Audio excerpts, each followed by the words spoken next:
The focus is abiding. It's that seamless connection.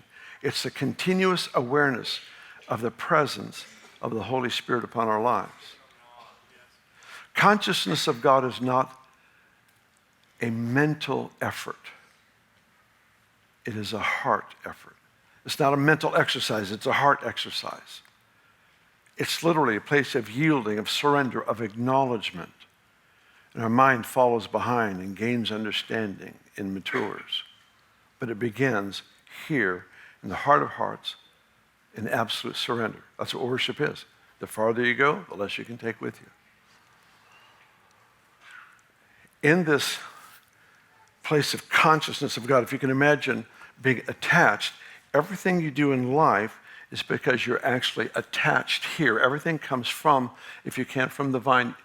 The life of the vine inspires everything. The branch doesn't groan and travail and claim and fight and contend for grapes.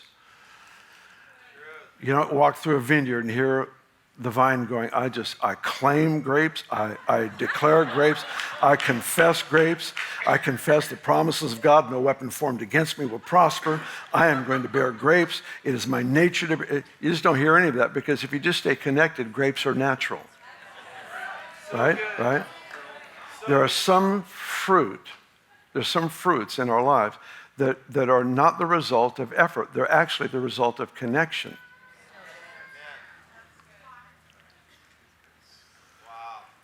Living in awareness of God is the ambition of the Lord for you and for me. It's not just, a mental exercise. It's a heartfelt realization.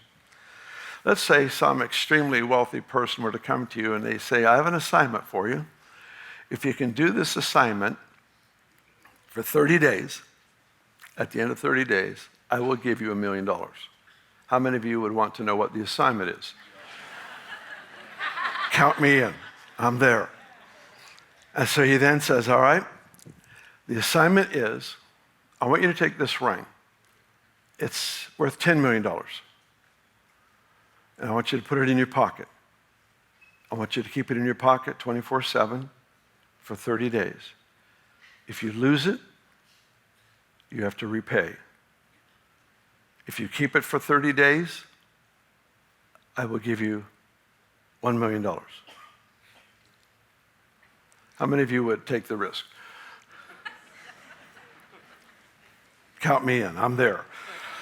I may put a lock and chain and everything over this pocket, but I am there. You watch me. How many of you think as you go through your day, you might be conscious of the ring that is in your pocket? How many think you might be aware of what's there? How many of you think you'd be feeling that thing about 1 million times a day just to make sure it's where you put it, right? You carry something that is of greater value than the ring, for which you will be rewarded a greater value than the $1 million. It's abiding, it's staying conscious, it's staying connected to what we carry.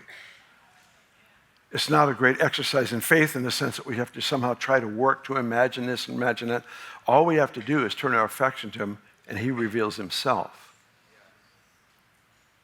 We don't gain in this part of life through striving. We literally gain by surrender.